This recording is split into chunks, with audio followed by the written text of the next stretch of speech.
The X-Zone Radio Show with Rob McConnell is largely an opinion talk show.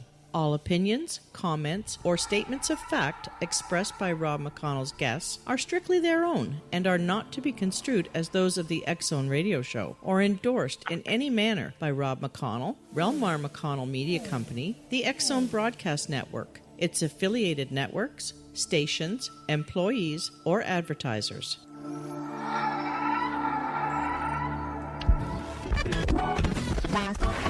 All Hit Radio.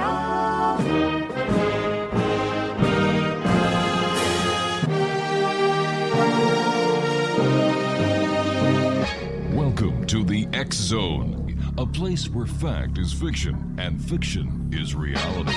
Now, here's your host, Rob McConnell.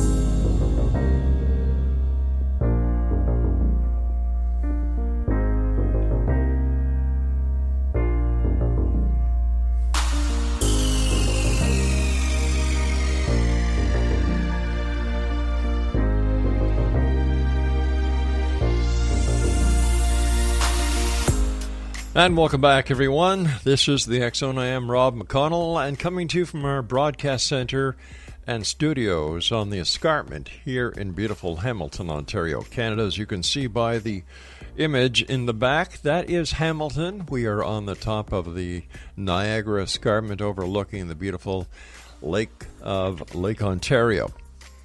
Now, you may be wondering, where is Hamilton? Well, Hamilton is in between Toronto and Niagara Falls on Lake Ontario, and if you'd like to visit us whenever you're passing through, either go to the beautiful city of Toronto or back down to see the world-famous Niagara Falls, drop in Hamilton, the home of the friendliest people in Canada.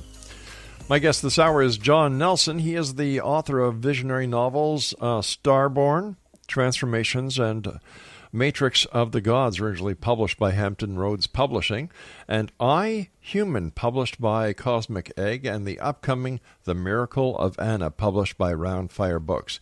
He's authored nonfiction books, and, I could get into them, but what I'd like to do is let you, the X-Zone Nation, find out about our guest this hour. And John, welcome to the X-Zone. Tell our listeners about yourself. Well, I started off as a visionary fiction author. Mm-hmm. I wrote my first novel when I was 19 years old.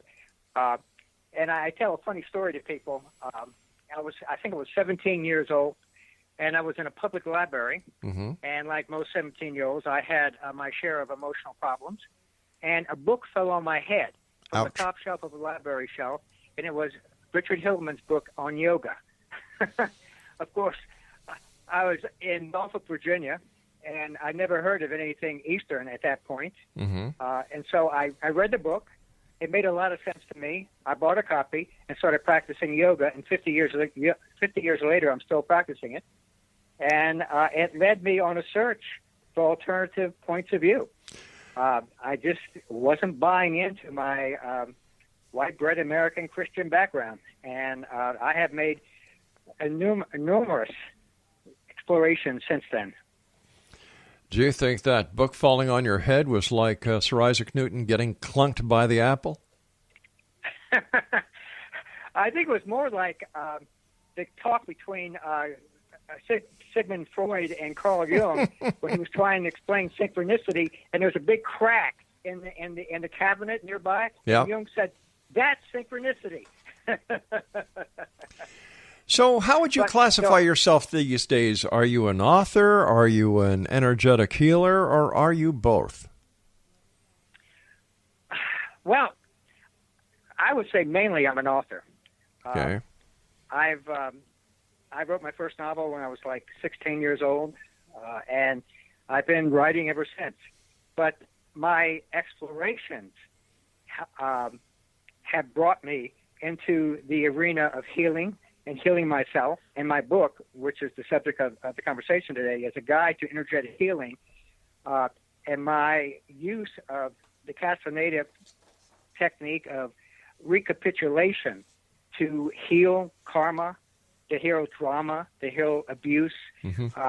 And I put it to extremely effective use and have written about it so that I think my readers can employ it, especially my male readers.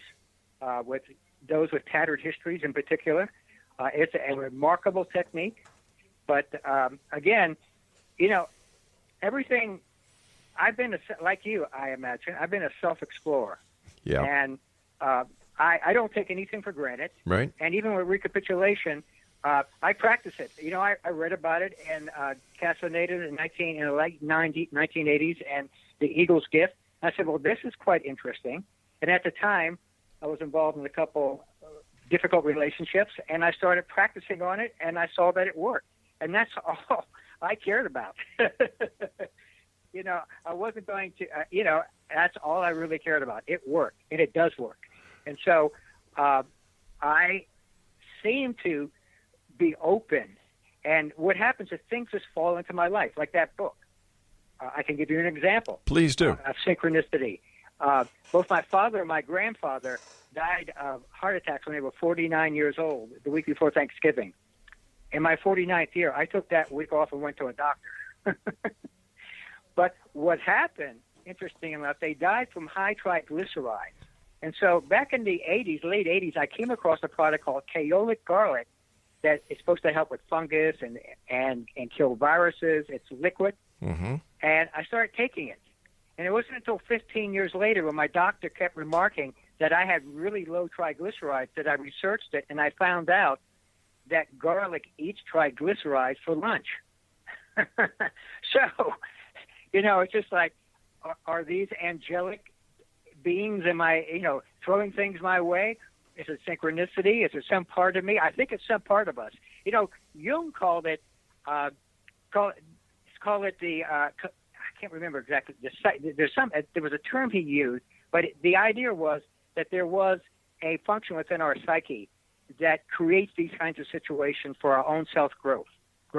And so, I constantly run into that because I'm open and I try things out. And my book is replete with all kinds of little tales and stories like that and things that have helped me and I think could help others in a wide variety of ways. Now, what is energetic healing as illustrated in your book? Okay, well, the Eastern model is that we have energetic bodies around us, starting with the etheric or the causal body right close to our body. Then there's the emotional body, the lower and higher mental bodies. We have these bodies around us. We are energetic beings. We aren't just physical beings. And what happens in our energetic bodies happens first there. And if we don't solve it there, then it moves down, the disharmony moves down into our physical body. So energetic healing, just from an abstract point of view, is applying energy to these bodies and clearing the residue of any trauma, abuse, or whatever is happening there before it gets down to the physical body and cause physical illness. Reiki, there are all types of hands-on healing that apply to this, but the most effective that I've encountered is the recapitulation. And that is, according to Castaneda, and actually not just Castaneda, this goes back thousands of years in Mexico, way before the Spanish conquest.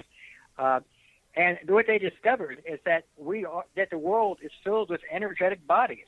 Everything has an energetic body. And what they discovered is that when we have an emotional, physical, sexual, even a loving exchange with another human being, cords or filaments of feeling and energy gets attached to them during this exchange, and it remains in them. And it can draw off our energy as they draw off our energy with their cords in us until we recapitulate that experience. And so recapitulation is a combination of combines a kind of Eastern energetic medicine with a kind of Toltec Castaneda energy, and to combine together, giving it a basis of an understanding, it can be extremely effective. I have used it for 30 years, and I use it today on a daily basis.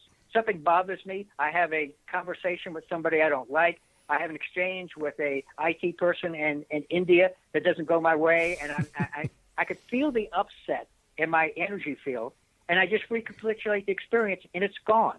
Now, I had just to get a little further into this, I had a friend in New York, and she was having a very volatile relationship with a guy, and she was telling me about it. I said, well, why don't you recapitulate it? And she said, oh, what's that? Now, this is like 10 years ago. And so I explained to her long distance over the phone, this very easy, simple breathing exercise. She was a dedicated meditator and yogi, so she applied it very easily. And she calls me back like 3 weeks later, and she tells me that she recapitulated the whole relationship, all the emotional stuff, all the angry stuff, all the stuff that was bothering her. She ran into the guy in the park, and they hardly knew each other. Unreal. Unreal, and this is actually what's happened. I've seen this myself. Now, what happens is that it releases the negativity between you by unplugging these cords, but it relieves both of you of these situations so that you can go on from there. They didn't choose to go on from there, but very often it can bring a more loving attitude into a relationship or into any situation because you've unplugged all the trauma that's between the two of you. All right, John, stand by. You and I have to take our first break. X Zone Nation, John Nelson is our special guest this hour. His website is johnnelsonbookworks.com. Don't forget, check out Simul TV on how you can get your 2-box set that has over 500 video games, 80 specialty channels, including the X Zone TV channel, and you can download on demand hundreds of movies. www.simultv.com is that website. I'm Rob McConnell. This is the X Zone. We'll be back on the other side of this break. Don't go away.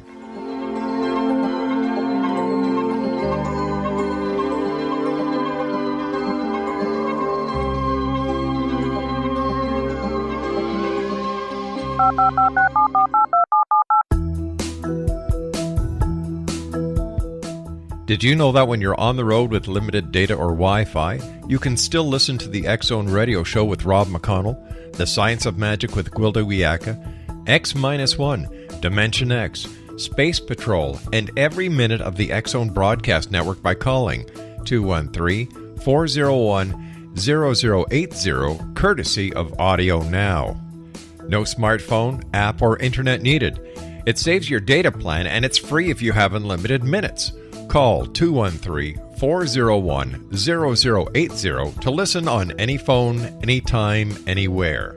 Remember, 213-401-0080 for the best of the paranormal, parapsychology, and sci-fi radio programming anywhere, 24/7, 365.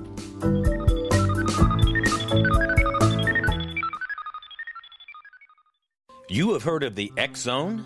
Now watch it on Simul TV. Plus 500 video games, live TV channels, free video on demand, worldwide, and more.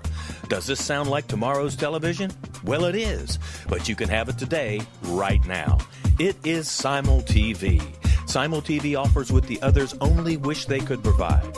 15 exclusive channels like X Zone, sci-fi, and horror.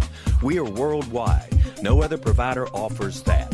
500 built-in video games. No need to have an extra expensive system.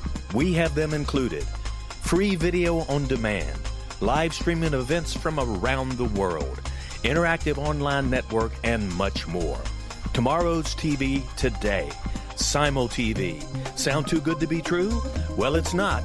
You can have Simul TV today. Sign up at simultv.com. Do it today.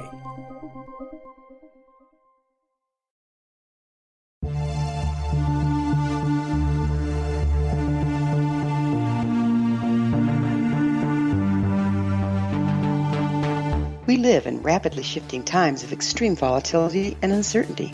Such profound change brings a unique opportunity for the evolution of consciousness. I'm Gwilda Wiyaka, host of Mission Evolution Radio Show, a program that explores the latest scientific developments and deepening spiritual truths supporting human evolution.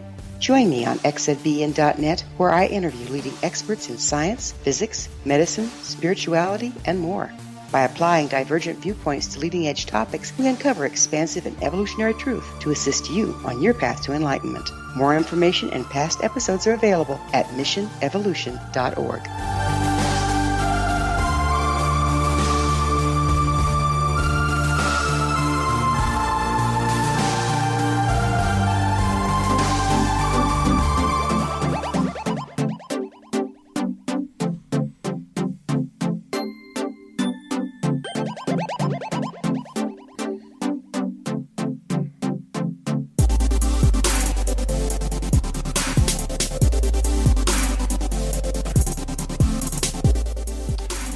Welcome back, everyone. Our guest this hour is John Nelson. He's the author of A Guide to Energetic Healing. His website is www.johnnelsonbookworks.com. John, can you give us some other examples of when this occurs and how we can heal ourselves? I'm sorry, I didn't quite hear that question. Can you repeat that, please? Rob? Sure. I said, can you give us some personal or general examples of when this occurs and its effect on us and how we can turn it around? Like I said, the cords of energy that get exchanged between people, I have an example in my book.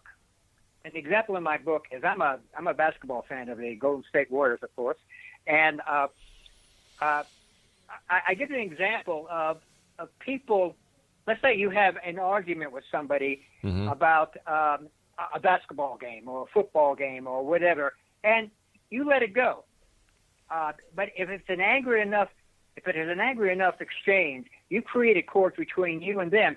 And not only the cords between you and them, you created an energetic hole in your energy body, and it wants to be fed. So you're going to find yourself running into people. You're going to find yourself reinforcing those opinions and having more angry exchanges. Now, it sounds inconsequential, but let's say you're an angry person and you have 10, 12 of these arguments or these exchanges every day of your life. Well, that is you only have so much physical, even though your energetic body can replenish if you're living a decent lifestyle. That's energy that's getting drawn away from you. And with a lack of tonic energy in your auric field, like I talked about before, you will draw accidents, you will draw injury, you will draw disease into your life. We are energetic beings. And that's what Castaneda and his group were doing. They were recapitulating their entire life to draw back every ounce of energy that they had extended in the world so they could reinforce their energetic body. Of course, what they want to do with it is not something that most people want to get into, which is freeing the Nagual or the spirit body, which they control and can use at will. But I've extrapolated that process and applied it to dealing with abuse, dealing with trauma, dealing with everyday insults. I recently, I think it was about 6 months ago, I went to see a spy thriller at a movie. Right. And I thought it was going to be, it was really quite interesting. I thought it was going to be a spy who came in from the cold, something like that. But it had a lot of toxic violence, like a lot of films today. When I came out of that movie, I sat in the parking lot. I couldn't drive home. I had to recapitulate that experience to get that energy out of my field. Now, where was the course being created? After I did that 5 minutes or 10 minutes of recapitulation, I felt great. I went home. I drove home, no problem. But another part of the book, and this is quite speculative on my part, is that I feel that movies, videos, PlayStation stuff, all that creates cords. All the violence that you're seeing that creates a cord between you and them. Whether the movie is an energetic being in itself or whether it extends beyond the movie to the creators of the movie, I don't know. But I know those cords are being created. I can remember, having gone to bed at night and being uncomfortable or being something impinging on me. So I sat up and I realized that I had just gone to a movie, not just that particular movie, but another movie a while back, and there was some toxic violence in it, and it had affected me. So I cleared it. So, again, it seems inconsequential, but as we're going through our lives every day, we are constantly encountering things that impinge on us, that draw our energy, whether we know it or not. I mean, just going on the internet, all these cookies are getting downloaded, all this stuff that's happening on the internet, all this sexual undercurrent that's going on is creating currents with you. Cords with you that need to be unplugged on a daily basis. Or you're just drawing off and draining your body. But how does that affect people who are not interested in the negativity that's in the world today? For example, if you don't want to watch bad movies, you don't go to the movie. If you don't want to listen to bad news, you don't listen to the news or watch the news because it's negative. In today's society, if it don't bleed, it don't lead. Negativity sells. So there are certain things that we can do as individuals to eradicate that from our daily life. So how does this affect the recapitulation then? Well, if you're not creating negative chords, well, the chords of energy are both negative and positive. Right. I'm just talking about the negative. I'm just talking about the negative experience. But when you love somebody, you're creating positive chords between you and them that feed the situation. You want their energy in your field, and you want to be in their field as well because it's a loving exchange. So this applies to everything like that. But I use an example. Yeah, so you're right. If you disconnect and you're careful about exposing yourself to negative encounters, negative media, the negative things around your life, you're not going to find yourself impinged, and you're not going to find yourself being impinged in the way I'm talking about. Right. But it's very subtle. Now, I talk about it in the book. It also applies to some kinds of positive experience. Now, a lot of people go to sacred sites around the world. Yeah. They go to Egypt. They go to India. They go to the Andes. Yeah. And I have gone to sacred sites, and what I've discovered that in these man-made structures that were created by magicians long ago, there is energy there. And a lot of people naively expose themselves to influences that create chords, and maybe positive, mostly positive, I would hope, but possibly negative as well. Now, I talk about an experience in the book where I was living in Santa Fe, New Mexico. I went to a Indian site, a Native American site, and I was meditating in this cave that was like at least 1,000 years old, and I could feel the impingement of some energy trying to introduce itself to me. I skedaddled out of there. And that night I was sure to recapitulate anything that might have happened. So, yeah, you're saying that you want to monitor your activities so you only encounter positive things. Well, some positive things, like even going to church. I mean, when you go to a Catholic church, you go to any of these churches, that's a very positive experience. But they have long histories, especially the Catholic Church. They have long histories. And when you buy into their histories, by going to their churches, you can you can create chords between those histories, I'm saying, and this is probably speculative on my part, and yourself. So, like I do, I recapitulate everything. And if I go to a Catholic church, like I've done recently because I had somebody in the family pass, I recapitulated the experience, and I found that, there were some things that I didn't want to carry away with me. So how long does it take you to clear or recapitulate yourself? Well, this is, again, now, Castaneda, in his book, The Eagle's Gift, and I must add that the extrapolation and the actual the extrapolation of that technique was brilliantly elucidated by Victor Sanchez in a book on recapitulation. He wrote a book, first of all, he called The Teachings of Don Carlos, but then he wrote a dedicated book on recapitulation. And what they recommend is what is called the list. You create a list. You start in the present, and you create a list of, first of all, you create categories. All the colleges you've gone to, all the businesses you've worked, different categories. And then you start in the present, and you start filling in the people in these categories from the present all the way going back to the past. And you make this list, and, sometimes these lists can take weeks or months, and they can be 20 or 30 pages long. Especially if you're like me, 70 years old, you've met and encountered a lot of people in your life.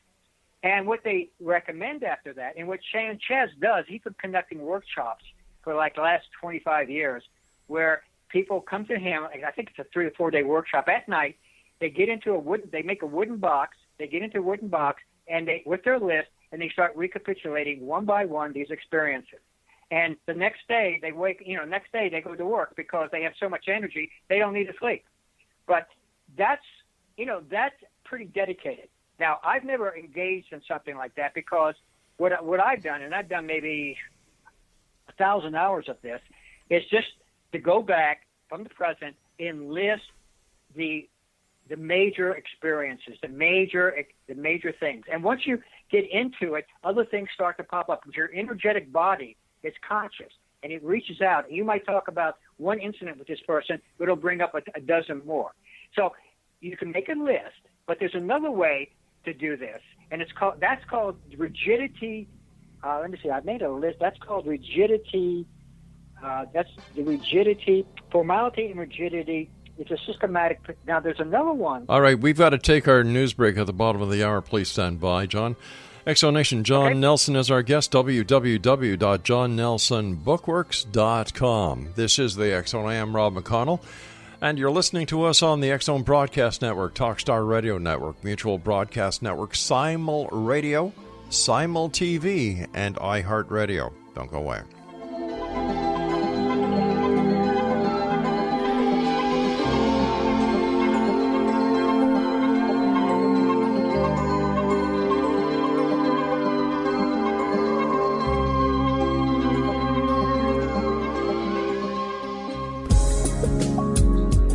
From our broadcast studios in Hamilton, Ontario, Canada, to the world and beyond, you're watching the X Zone Broadcast Network, www.xzbn.net.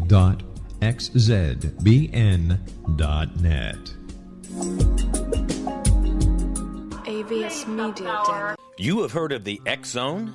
Now watch it on Simul TV, plus 500 video games, live TV channels, free video on demand, worldwide, and more. Does this sound like tomorrow's television? Well, it is, but you can have it today, right now. It is Simul TV. Simul TV offers what the others only wish they could provide.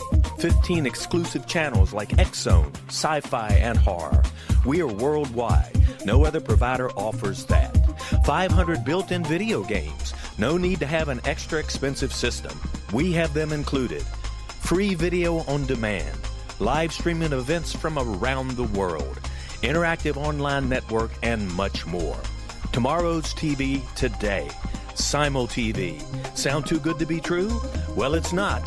You can have Simul TV today. Sign up at simultv.com. Do it today.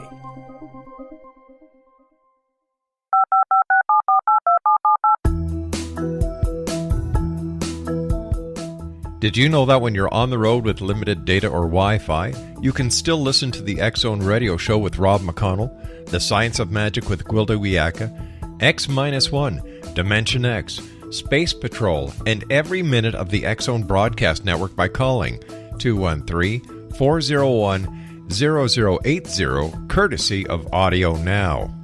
No smartphone, app, or internet needed. It saves your data plan, and it's free if you have unlimited minutes.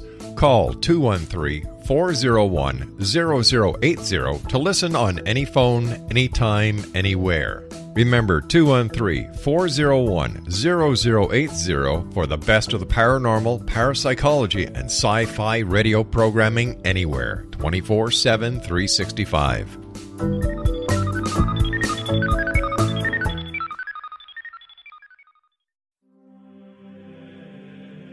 Rob McConnell here, presenting an overview for Nicholas Paul Jennings, author of a fascinating book, Amen. It presents facts revealed by Egyptologists, facts that enable us to understand why Amen is the beginning of creation of God. It provides recommendations for religious leaders of the major religions to unify their beliefs and teach the Word of God. Love one another. Amen informs people how mankind conceived God. It was the Egyptians that developed the concepts of a soul, a hereafter, and Son of God. And finally, after the worship of many gods, they conceived the belief in one universal God, the maker of all there is. For more information, visit www.futureofgodamen.com. That's www.futureofgodamen.com.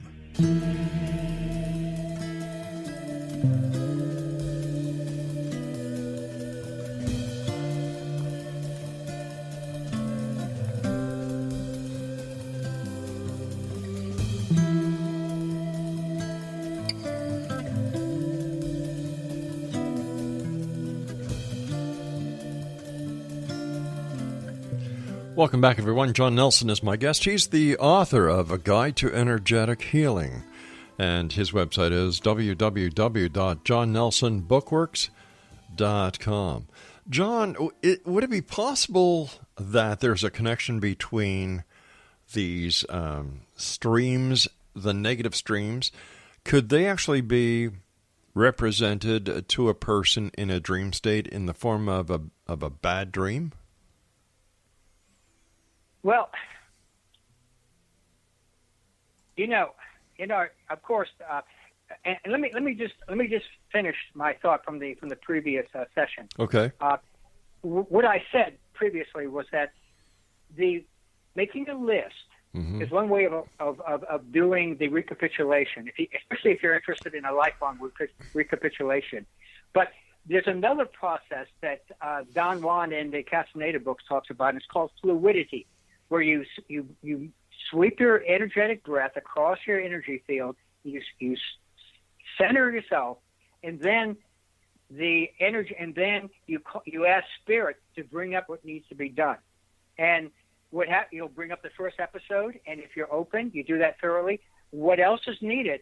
And this can be a much quicker way of doing that and getting to the essential underlying causes of your disharmony. So either way can be recommended, and I explain both of them thoroughly in the book. Now, getting back to the question about these streams and dreams, of course, Castaneda had the art of dreaming. He had a lot about dreaming, and which didn't really appeal to me that much. I was, again, like I say in my book, there were a lot of things that I read in his books that didn't appeal to me because I just wasn't interested. What I was interested in was how to free myself of some of this trauma.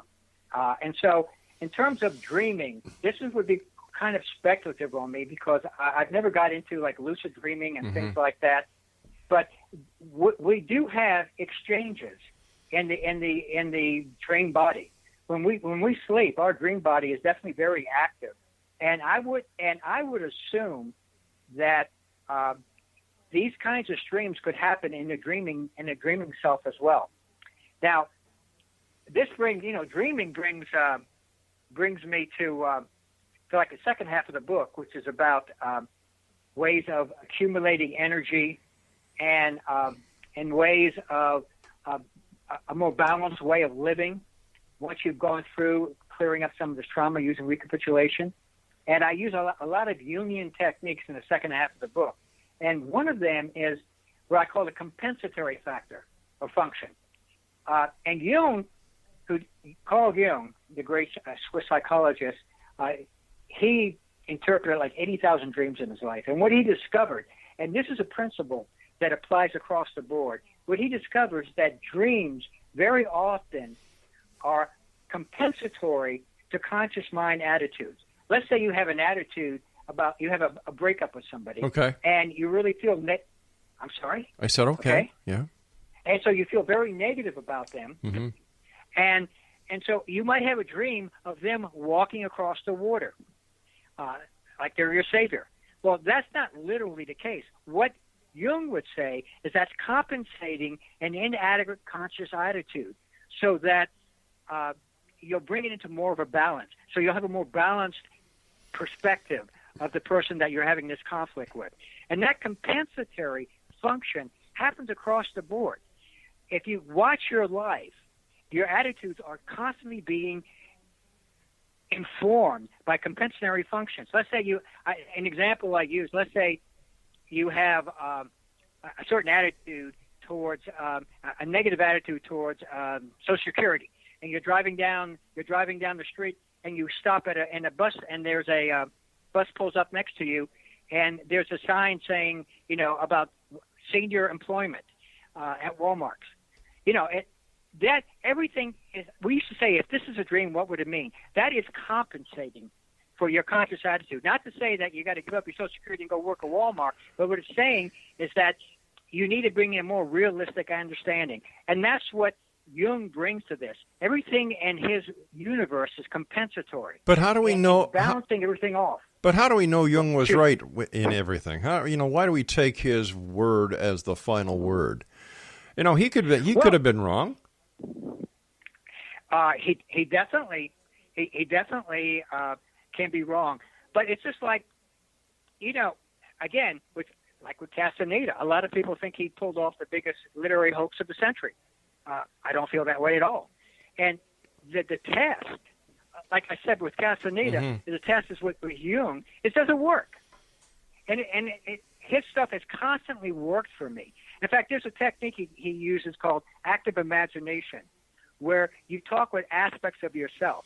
I can remember having a conversation in Los Angeles when I was there with one of my novels, writing a screenplay with the screenplay writer, and we were having a lot of problems because he was trying to convert the lead female character in my book to a young man's girlfriend. And, I wasn't going for that. And so we sat down, we were having this exchange, and I was talking to his shadow element. He was talking to my shadow element, and we couldn't get it resolved. But we were actually having a conversation. It was some aspect of ourselves doing that. Well, he got upset, left the meeting, drove down a one-way street the wrong way, got ticketed by a black female cop, and he calls me back and says, "Is this an anima? Is this my anima?" I said, "No kidding, Sherlock." So the universe is constantly, trying to balance our attitudes off. Are we using the occurrences of our everyday life to try and make sense or try to fit the scenario into the way that we believe certain things? And is it a placebo effect or is it reality? You mean, is our attitude about something? Yeah. What is precipitating what's happening in our lives? Well, for example, I think that's okay.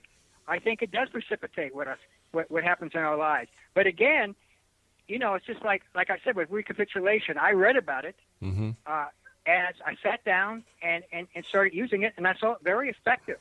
And I didn't have an attitude about it because it was something new to me. When the book fell on my head, and when I was 17 years old, I never heard of yoga. Yeah. I sat down, read the book, made sense. I started doing the physical asanas.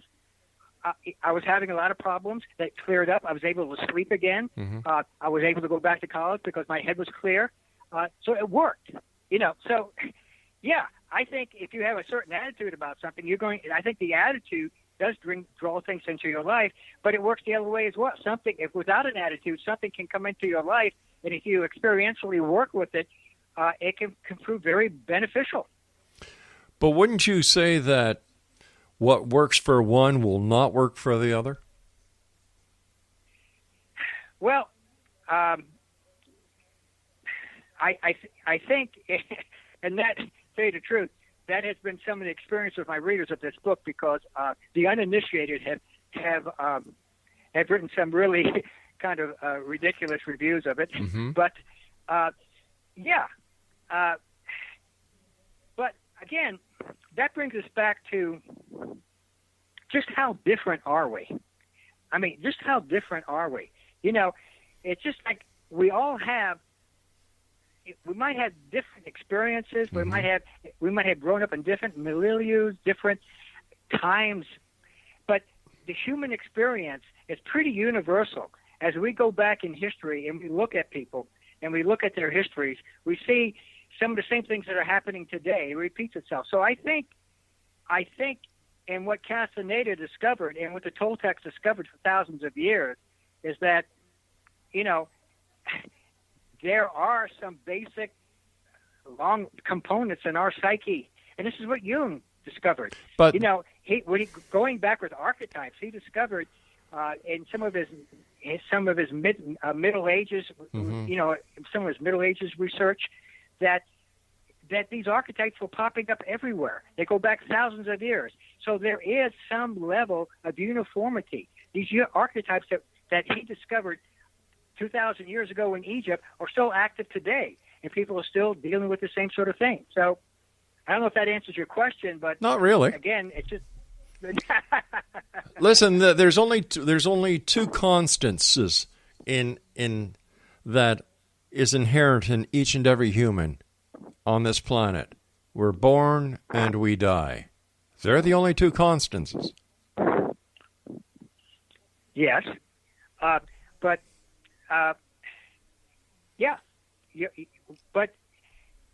there are, when you look a little deeper, and you look into people's lives, and you see the patterns that are created in their lives, you see that there is a mechanism that's happening. No matter what their point of view, whether they're conservative or liberal, certain things happen precipitated by their orientation and by their attitudes. That brings me to Myers-Briggs. That brings me to typology. All right, we're going to hold it right there because I've got to take my final break. Exonation John Nelson is our guest this hour. www.johnnelsonbookworks.com, and he's the author of A Guide to Energetic Healing. We'll be back on the other side as we wrap up this hour here in the X Zone from our broadcast center in Hamilton, Ontario, Canada. We'll be back. Don't go away.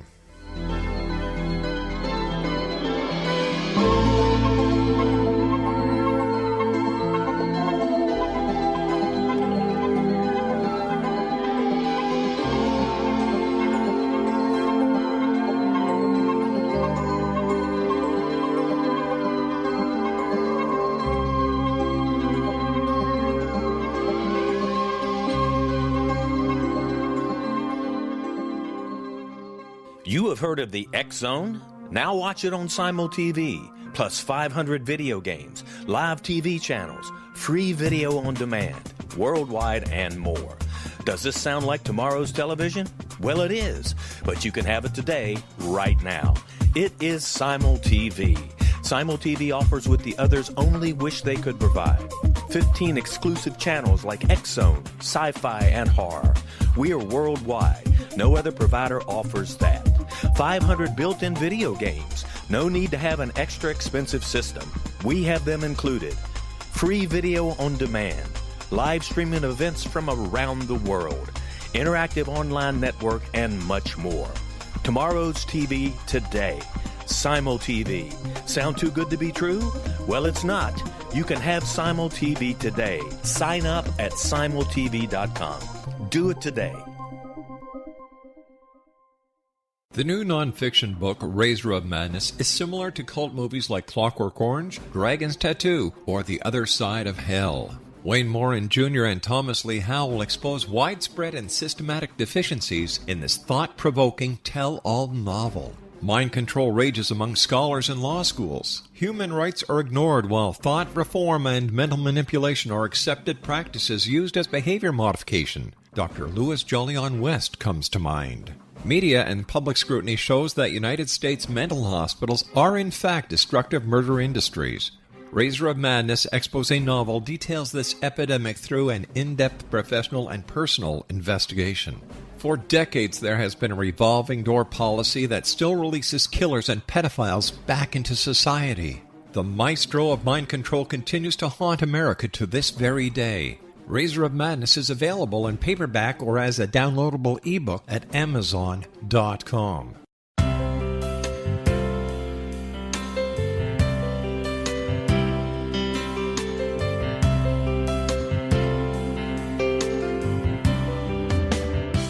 The concept of a new age has been around since the late 19th century, yet much of its original meaning has been lost. What exactly is the new age? Is it a religion, a collection of obscure esoteric practices, a series of doomsday predictions, or an astrological event? The New Age Chronicles is a unique, complementary publication bringing reason and grounded information to separate fact from fiction. Chock full of valuable information to support you as we make the monumental shift into the new era. You won't want to miss a single innovative issue. The New Age Chronicles newspaper is coming soon to www.newagechronicles.com.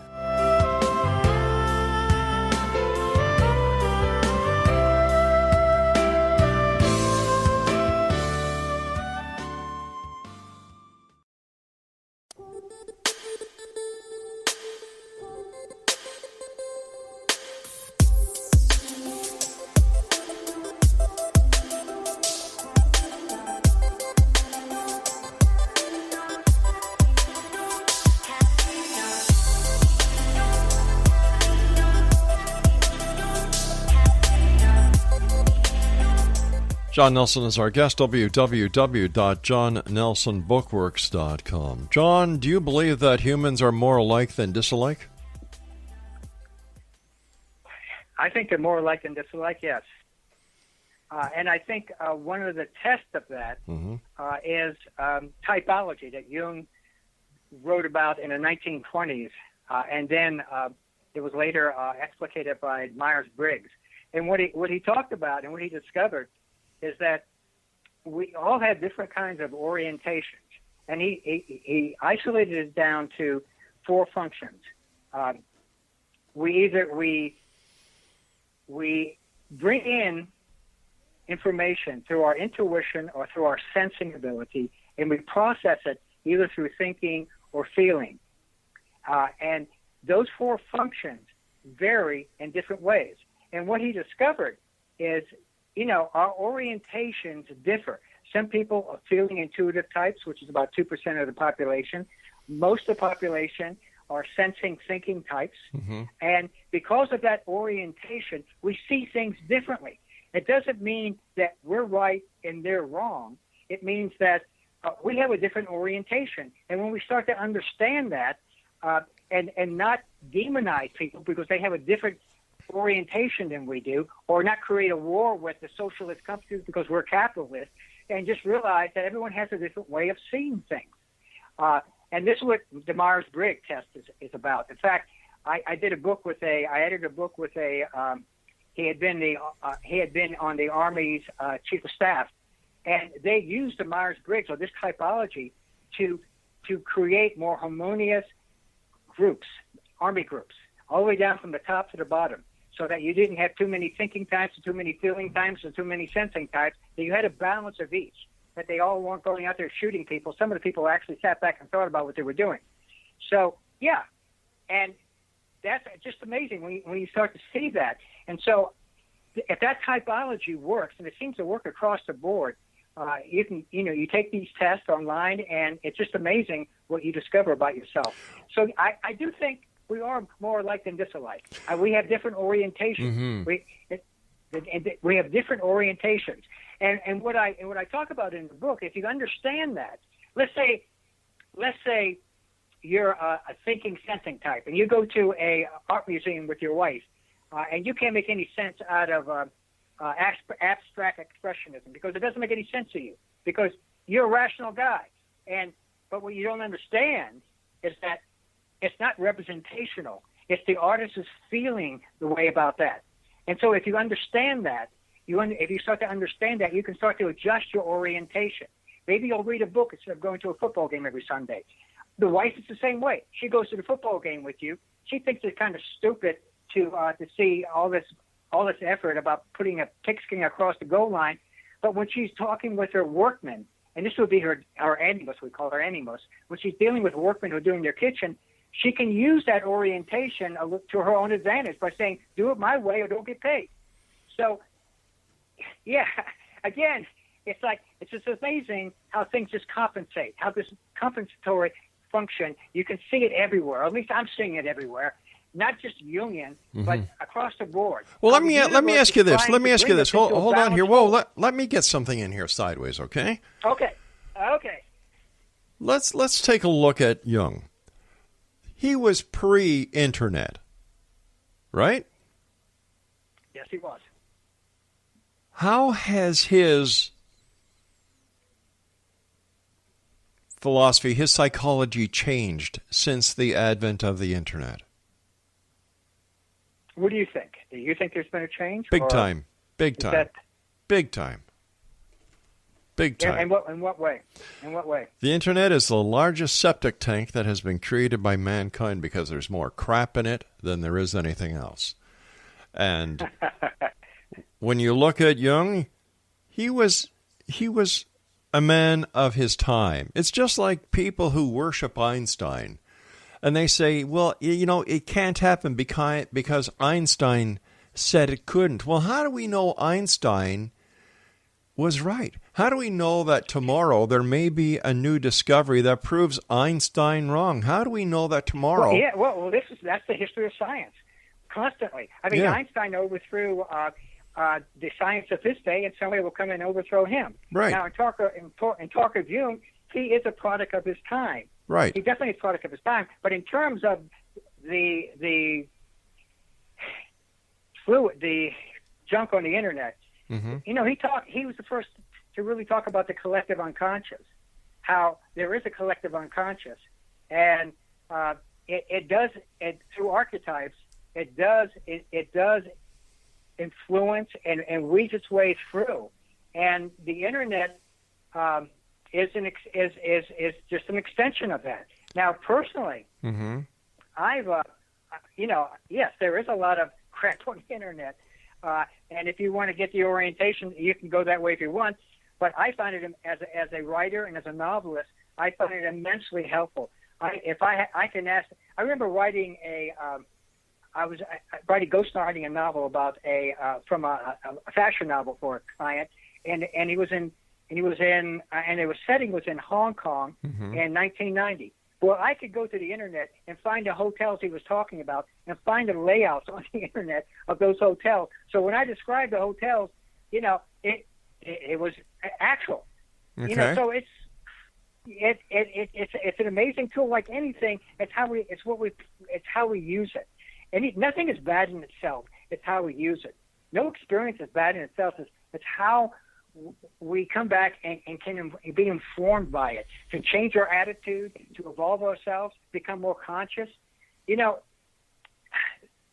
there is an Eastern philosophy. There's an Eastern philosophy, a Hindu philosophy that has an interesting formula. And let me read this to you. It says, the fundamental purpose of nature is for human beings to bring pure consciousness forth into the world. So the ultimate fulfillment of nature is why we essentially exist. We are here to bring consciousness into the world. That's how God, the collective, or whatever we want to call it, uses human beings who are cognizant to bring higher consciousness. And when we don't fulfill that function, when we don't do that, then we die off because we're no longer of use. Now, Castaneda had a whole thing about the ego's emanation, and they talk about something very similar about we experience life so that we can reinforce the ego's emanation. So we can reinforce what he would call their God image and inform it. And when we're no longer informant, when we're no longer explorers, and we're no longer of use to it, then we die off. And that's one of the principles of nature, I think, which not everybody will probably accept. Why is it the philosophers, the people in life who sit back and think a lot, don't do a hell of a lot, mind you, but they sit, they think, and they write? Why are they revered instead of the people who actually roll up their sleeves and get things done?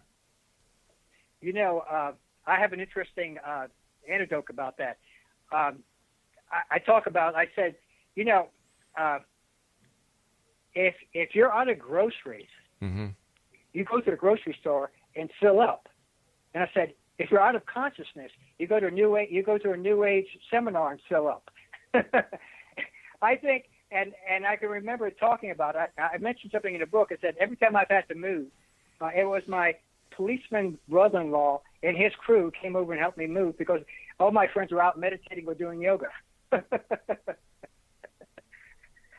So, and interesting, I was just reading in Victor Sanchez's book, The Teachings of Don Carlos. I was rereading a little bit, and he talks about that. He talks about the difference between just making everything an intellectual experience and actually applying. And he said, this is the problem with Castaneda's works, he said, and why he wrote that book, The Teachings of Don Carlos, is because people were just going off on tangents. They weren't really applying it. And what he did is started workshops. This is back in the 80s, where he applied these techniques and show how helpful they could be in people's lives. So, yeah, the application, again, is the importance here. And in terms of revering philosophers, in terms of revering teachers, I think they created a big con to suck the rest of us in. I agree. I truly agree. Listen, John, I want to thank you so much for coming on the show tonight. Tell our listeners where they can buy copies of your book. Well, the publisher is Rainbow Ridge Books out of Charlottesville, Virginia, but it's on Amazon in the Kindle edition and the paperback edition. And if you go to my website, I have a listing for it. I'll take you to the Amazon site. But it's ready, available. In terms of bookstores, if you want to be an activist, you could go into bookstores and ask for it and ask why it's not in their bookstore. That would help. John Nelson. The publisher would love you. John Nelson, thank you so much for joining us tonight. Okay, thank you for having me, Rob. Bye-bye now. It was wonderful. Thank you, sir. Bye-bye. John Nelson has been my guest this hour, www.johnnelsonbookworks.com. I'll be back on the other side of this commercial break with the news at 6.5 minutes past the top of the hour as we continue here in the X-Zone from our broadcast center in Hamilton, Ontario, Canada. And the X-Zone TV show is exclusive on the X-Zone TV channel, and that's only with Simul TV. Visit simultv.com. I'm Rob McConnell. Don't go away.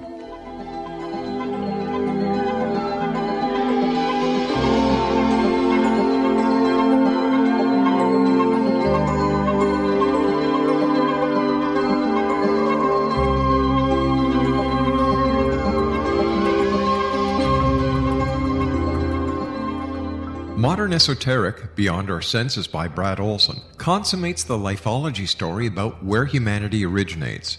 It is the lost continents, the primitive wisdom, the mythos of creation, and the rethinking of ancient history as we are taught in academia. There is much more to the story than what we have been told. As this is the first book in the Esoteric series, Modern Esoteric starts at the beginning of time and accelerates up to this modern age.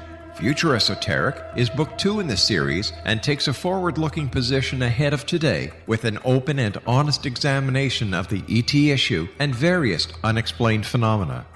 To discover the writings of author Brad Olson, visit www.bradolson.com. That's www.bradolson.com.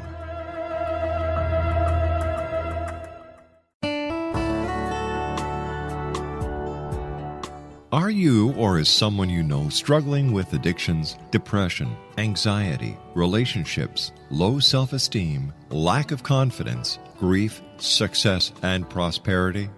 Do you know that your subconscious belief plays a big role in the outcome of your hard work? We can help you permanently change the beliefs that may be the reason for your struggles and failures. We care about getting you the return on your investment and the results you are looking for. We can help you be free of the limitations of your past and in realizing your highest potential. We work with people by phone and Skype. For more information, visit us at www.ritasoman.com. That's www.ritasoman.com.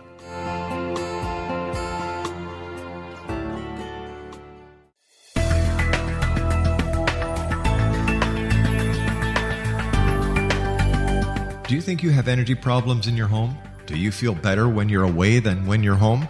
Joey Korn is a global leader in the world of dowsing who specializes in personal energy clearing and space clearing. He can help you create an ideal energy environment in your home no matter where you live in the world. Learn about his remote spiritual house cleaning services and much more at www.dowsers.com. You can get Joey's book, Dowsing, A Path to Enlightenment, as well as other dowsing books and tools, Kabbalah books, and Walter Russell books. Joey's work is really amazing. Go to dowsers.com right now. That's DOWSERS.com or call 1-877-DOWSING. That's 1-877-369-7464.